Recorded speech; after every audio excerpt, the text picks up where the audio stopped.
Chrono. Alors bonjour et bienvenue à mon talk, j'espère que vous voyez tous bien l'écran, qui s'appelle Réservoir Docs. Moi c'est Mathieu Souchet, je suis développeur back, un peu DevOps maintenant, et je travaille en ce moment en mission pour Hello Work. Et c'est dans le cadre de cette mission que j'ai découvert cet outil que je vais vous présenter aujourd'hui. Je vais vous présenter l'outil, faire un petit retour d'expérience et peut-être toucher un peu de code si on a le temps. Elle est où le doc? Alors ça, c'est qui d'ici ne s'est jamais posé cette question en arrivant sur un projet? Je pense qu'on s'est tous posé déjà cette question quand on arrive sur un projet. Il y a une réponse classique où il y a plusieurs réponses possibles. Souvent, c'est ben, elle est dans Confluence. Mais il y en a un peu dans un wiki. Il y a un wiki par-ci, un wiki par-là. Ouais, mais sauf que la doc technique, elle est plutôt dans le README du projet. On a fait des comptes rendus de réunion dans des documents Word qui sont sur Google Drive. On a aussi des clients avec lesquels on communique par email, sur lequel en fait on échange des documents Word. Donc c'est un peu hétérogène, c'est un peu le bordel. Ah, et puis aussi on a une API. La documentation de l'API, bon, on a fait un joli Swagger UI qu'on envoie au client. Donc en fait c'est hyper hétérogène. C'est un peu le bordel. Il y a aussi des documentations, différents types de documentation. Il peut y avoir une documentation technique, documentation fonctionnelle, liée à un produit, mais il peut y avoir aussi des documentations d'équipe, comment l'équipe est organisée, là où on veut un peu mettre nos comptes rendus de sprint, etc., de rétro.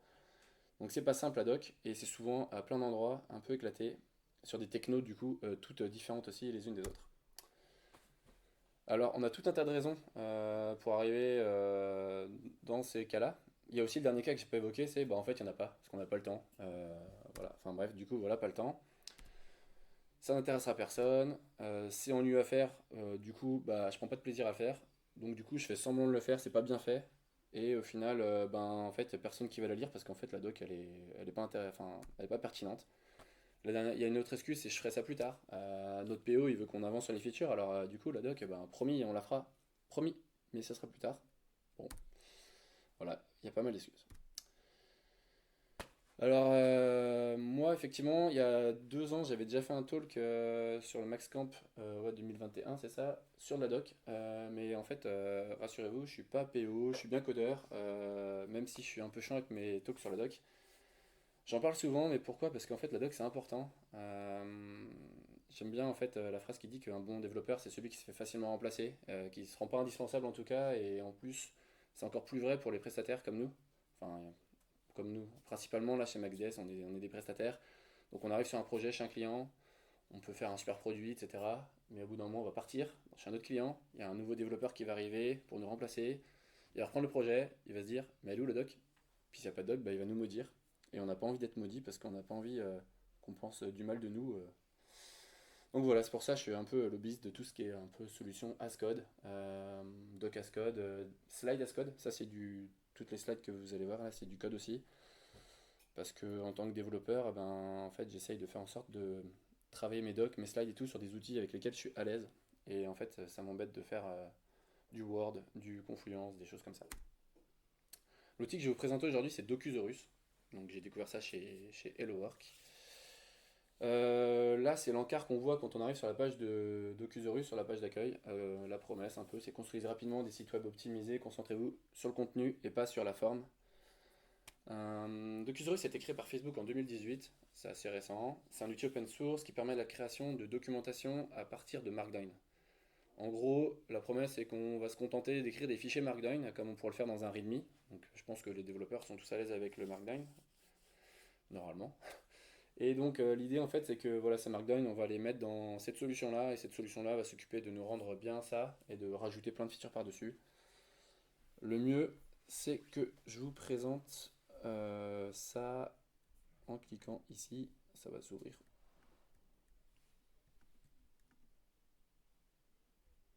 Ok, hop, il est dans un nouvel onglet, c'est mieux. Super, sauf que mon onglet, bon bah tant pis. Donc voilà, ça c'est le quand on arrive sur Docusaurus, ça c'est la page d'accueil. Ce qu'ils ont fait, c'est qu'en fait, bah, Docusaurus, leur site, c'est basé sur leur propre solution qu'ils vendent. Enfin, qu'ils vendent. C'est une solution open source, donc c'est pas une solution qu'ils vendent. Et donc en fait, si vous mettez en place votre Docusaurus, vous aurez quelque chose comme ça. Vous pouvez avoir une homepage qui est prédéfinie parce que quand on va bootstrapper le projet, elle sera déjà un peu pré-remplie, un peu pleine de vide, mais ça sera facile de remplir un peu les deux trois zones où on peut faire de la saisie. Donc ça c'est l'home page. Et après il y a différentes sections qui sont intéressantes. Par exemple si je clique sur Docs là, on arrive sur un truc qui ressemble un peu plus à un wiki. Et en fait ici c'est tous nos fichiers Markdown qui sont servis. Donc la navigation est assez fluide, hein, voilà. On a ici des sections qui peuvent regrouper une ou plusieurs pages Markdown. Ça, du coup, voilà, il y a un beau rendu ici. On a également à droite quelque chose qui est très pratique, c'est quand en fait, ça reprend tous les titres de notre page et ça peut nous aider à savoir où est-ce qu'on en est rendu dans la lecture quand c'est assez long pour monter un peu plus haut, etc. Donc voilà, rien de bien méchant. On peut faire différents espaces de documentation indépendants. Donc là, on a vu, là, voilà, ils ont fait une doc pour l'API, donc ils ont refait encore un nouveau menu. Et ce qu'il faut savoir sur Docusaurus, c'est que c'est plein de petits plugins qui sont sur étagère qu'on peut intégrer. Donc en fait, ils ont un plugin par défaut qui est installé, qui est un plugin de blog. Ça peut être assez intéressant aussi, parce que si vous avez par exemple une documentation produit, vous pouvez imaginer communiquer sur les nouvelles fonctionnalités quand vous faites un changelog, enfin une release note. Et donc vous pouvez faire un petit article pour dire voilà, telle version vient d'être publiée avec telle fonctionnalité. Vous pouvez aussi publier des post-mortem sur cette section blog, ça va plaire à certains d'entre vous. Et voilà, en autre fonctionnalité sympa, on a quelque chose ici qui est bien, c'est le versionning. Donc on peut gérer plusieurs versions de sa doc, et c'est vachement cool dans le cas d'une documentation produit, parce qu'en fait, si vous avez un client qui a deux ou trois versions de retard sur votre produit, il peut toujours, quand vous mettez à jour votre doc, avoir une documentation qui correspond à la version du produit qu'il a. Vous pouvez descendre dans les versions et en fait, ben voilà, vous avez la doc qui correspondait à cette version-là de votre produit. C'est sympa. Quelque chose qui est cool aussi, c'est l'internationalisation. Si jamais vous avez des clients qui peuvent être sur une autre langue, donc c'est compatible avec l'internationalisation i18n. Les développeurs aiment bien ça, c'est le thème clair, thème sombre. Bon voilà, c'est gadget, mais ça peut être cool aussi pour le confort de lecture. Et un truc qui est cool aussi, c'est un moteur de recherche intégré. Donc c'est un plugin encore, hein, il n'est pas installé par défaut, mais en fait vous l'installez, enfin, on verra plus tard, c'est très facile d'installer des plugins.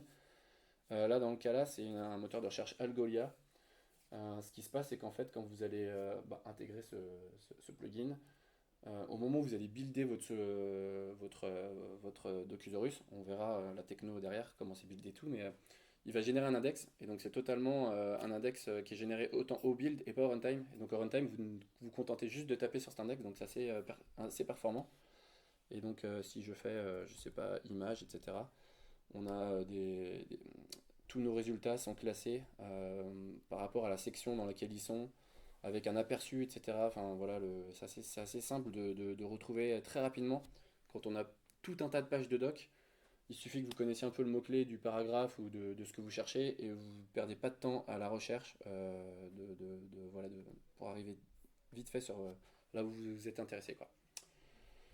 Voilà pour le tour d'horizon rapide.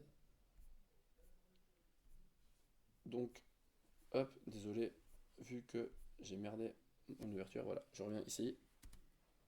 Qu'est-ce qu'il y a sous le capot? Sous le capot, c'est construit, c'est un moteur React.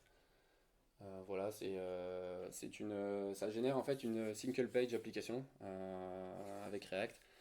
Donc ça supporte les points MD, le Markdown, mais un truc qui est hyper pratique aussi, c'est que ça supporte le MDX. MDX, c'est quoi? C'est en fait pouvoir injecter des templates React dans votre Markdown. Donc ce qui est cool, c'est que par exemple, vous pouvez avoir une page, enfin un fichier MDX, donc Markdown, compatible avec le rendering de React.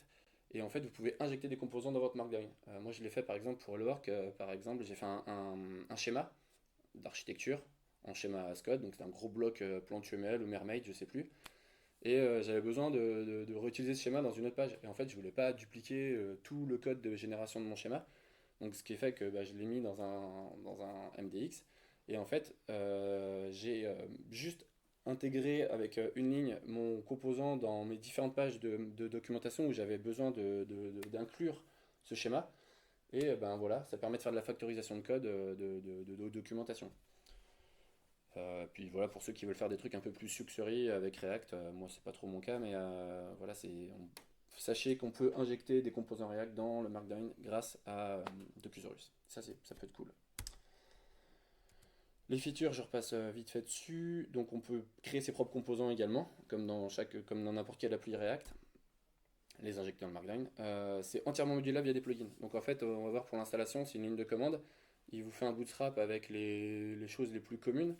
Vous pouvez en enlever, vous pouvez en rajouter. Il y a des catalogues de plugins qui sont disponibles, donc il y a des plugins officiels. Il y a des plugins qui sont codés par la communauté. Et donc pareil, sur le site de Docusaurus, vous allez voir une section avec tous les plugins recommandés qui sont soit officiels, soit non officiels, mais voilà, qui sont quand même référencés sur le site de Docusaurus. Le support des langues, ça on l'a vu. Le moteur de recherche Algolia qui est très très pratique, que je vous invite à intégrer dans votre documentation. Et le versionning. Donc ça c'est les features principales que j'ai notées. Ce qu'il faut retenir c'est que voilà, c'est quelque chose... même la section documentation, la homepage, la section blog, le moteur de recherche, tout est plugin. C'est un ensemble de briques qu'on met ensemble. Il y a un fichier de configuration à la racine du projet en fait dans lequel on référence tout ça. C'est facile à installer. Mais il y a un prérequis, c'est d'avoir Node.js quand même. Donc il faut installer Node.js sur sa machine. Il y a une ligne de commande magique qui permet de créer, de bootstrapper très rapidement votre projet. Ça, c'est le nom de votre projet, donc ça vous crée un répertoire de ce nom-là. Il faut que ça corresponde à votre repo. Et ça, c'est le thème. Vous avez différents thèmes aussi. Les thèmes, c'est aussi des plugins. Donc par défaut, ce que je vous ai montré, c'était sur le thème classique, mais il y a aussi un portfolio avec tous les thèmes que vous pouvez mettre sur votre documentation. Ensuite, vous rentrez dans le répertoire, vous faites npx docusaurus start ou même npm run start parce qu'en fait derrière c'est docusaurus start et votre site il démarre directement, il est déjà prêt, il fonctionne, c'est juste qu'en fait il est pas rempli. Vous, vous avez juste ensuite à ouvrir votre IDE et ajouter vos fichiers Markdown en local par exemple et tout est pris à chaud. Vous pouvez coder en regardant dans une autre fenêtre le rendu, etc. Si vous ne voulez pas avoir l'aperçu dans votre IDE, vous pouvez l'avoir également dans votre navigateur en direct. Pour installer un plugin, tous les plugins sont des nodes modules. Donc si vous voulez installer un plugin, il y a une commande npm install qui va avec. Donc en fait, ce que le npm install, là, il va rajouter ça dans votre package.json, le plugin, et ensuite il faut le déclarer dans le fichier magique, la docusaurus.config.js, qui est la racine de votre projet. Pour rajouter votre plugin, potentiellement il y a une liste d'options qui correspondent à votre plugin. Et donc là, par contre, il faut rebuilder la solution. Donc npm run build, npm run start, et hop, c'est pris en compte. Voilà. Et ben, on va essayer de faire une petite démo. Je vous ai épargné ici le npx create docusaurus. Vous voyez bien? npx create docusaurus, la test maxcamp de K23 classique, mais je vous ai laissé la sortie console pour vous prouver que. Parce qu'en fait, ça prend plus d'une minute. Et je me suis déjà mis dedans. Voilà, et j'ai aussi ouvert ça dans mon IDE. Donc quand vous bootstrappez, vous avez ces fichiers-là qui sont ajoutés. Ce qui est intéressant, c'est ce fichier-là. C'est là où vous avez un peu de configuration, mais en fait, en vrai, vous n'avez pas besoin de customiser beaucoup de choses.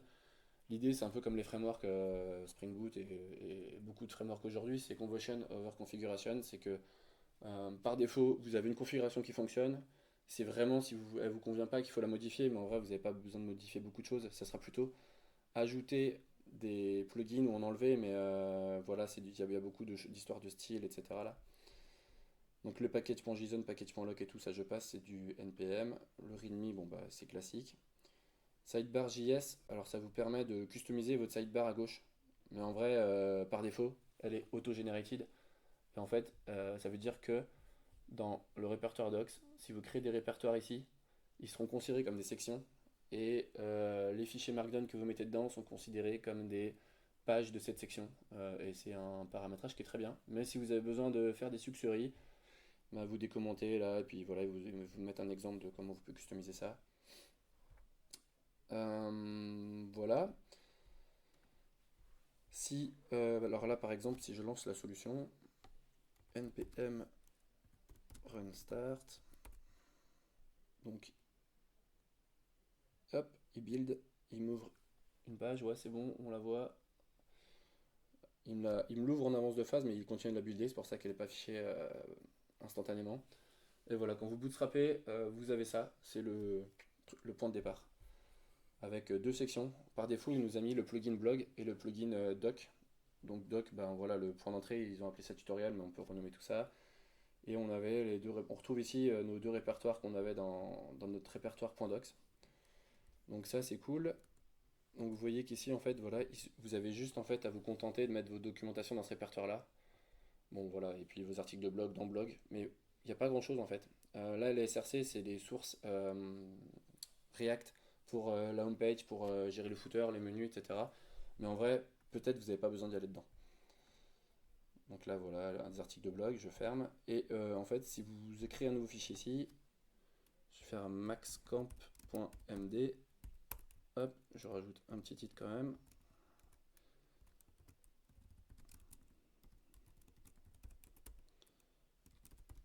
Je fais ça, je rajoute un titre quand même pour tester qu'on voit bien le menu à droite.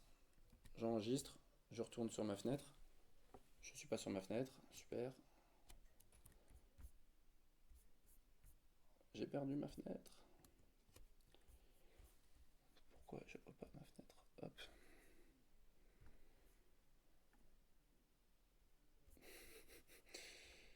Qu'est-ce qui s'est passé?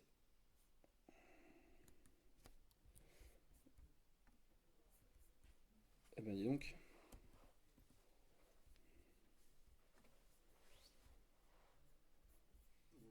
Ah bah si, c'est en fait, je suis passé en thème clair, mais oui, ça m'a perturbé. Mais si, si, voilà. Donc du coup, Hello Maximp est là. Donc on a la section 1 qui apparaît ici dans les menus. En fait, tous vos titres de niveau 1, 2, 3 supérieurs vont apparaître ici. Votre documentation, c'est pris à chaud. On peut modifier. Le Edit This Page, là, c'est un site statique. Euh, et donc ça permet de rediriger vers votre repo GitLab pour modifier le fichier, mais vous pouvez pas, il n'y a pas d'éditeur WYSIWYG directement dans le navigateur comme ça. C'est un peu trompeur au début quand on voit ce lien-là. Voilà, je voulais...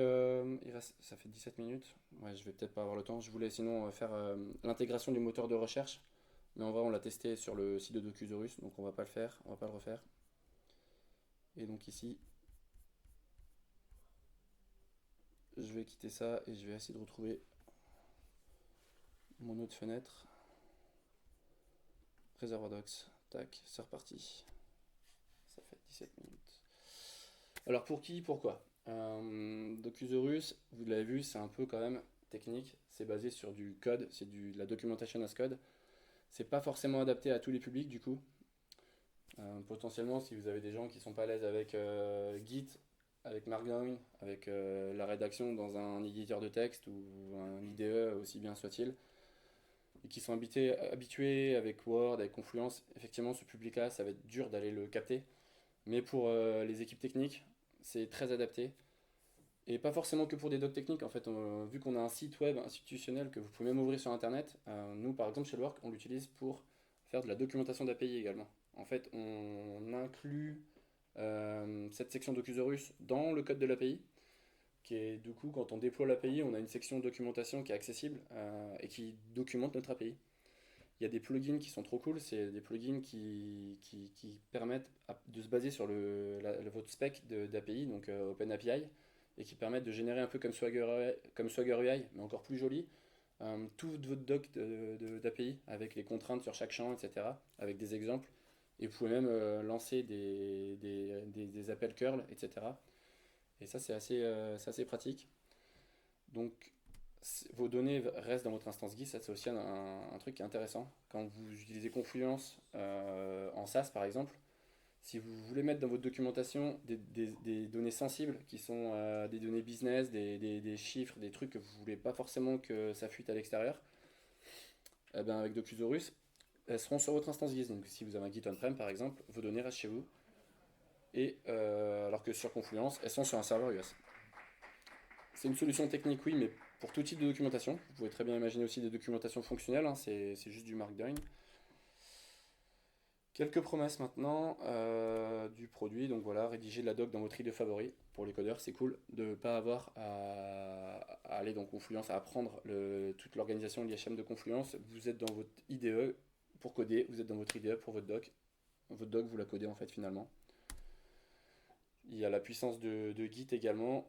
Euh, Si vous savez plus où vous en êtes, qui a modifié la doc, pourquoi en fait il y a telle phrase qui est dans la doc et tout, ben, en fait il y a un historique Git. Vous pouvez en fait faire toutes vos bonnes pratiques de développement, vous pouvez les appliquer à votre documentation. Donc voilà, enfin tous les bienfaits de la doc as code. Au plus près de votre code applicatif, ça peut être cool si vous avez une doc produit dans un repo, un monorepo ou pas forcément monorepo, si c'est juste une seule petite brique, bah, vous pouvez inclure dans votre même repo votre doc, ce qui fait qu'en fait quand vous créez vos tags et tout, ben, votre doc elle suit la vie de votre application. Et ça c'est assez cool.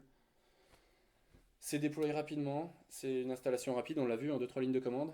Il n'y a pas de configuration, sauf si vous avez besoin de faire des sucreries. Donc l'idée c'est que vous restiez focus sur le contenu, sur vos markdowns, sur vraiment votre rédaction de documentation et pas sur l'aspect web, les composants, la façon dont c'est rendu dans le navigateur. Donc forcément, je vous ai pas dit mais c'est hyper responsive aussi. Si vous êtes sur une tablette, un téléphone et tout, enfin ça sera nickel et vous n'aurez pas de problème de responsive. Le rendu web, donc voilà, ça utilise le moteur React, comme pour enfin c'est un peu un concurrent de Hugo, je sais pas si vous connaissez, ou Jekyll. Il y a plein de plugins additionnels dispo, et ça c'est trop cool pour faire plein de choses. Donc je vous ai parlé du plugin là pour rendre des documentations d'API. C'est super cool, voilà. Et c'est terminé, ça fait 21 minutes, je sais pas si vous avez des questions.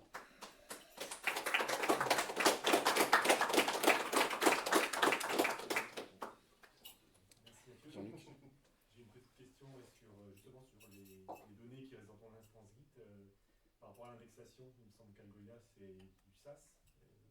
Oui, alors effectivement, mais il y a la solution Algolia SaaS, mais nous ce qu'on a mis en place chez Hellowork, c'est un index qui est généré au moment du build en local, dans le répertoire de sources générées qui n'est pas committé sur ton repo.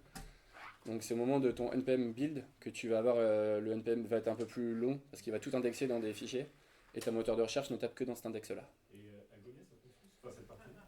Je savais pas. Alors, le plugin Algolia, je sais que j'ai vu qu'on pouvait le faire pointer vers la solution SaaS, mais c'est payant, je crois. Enfin, c'est pas gratuit, Algolia. Ah là, t'as trouvé une solution où ça tourne tout en interne. Ouais, Ça, c'est cool.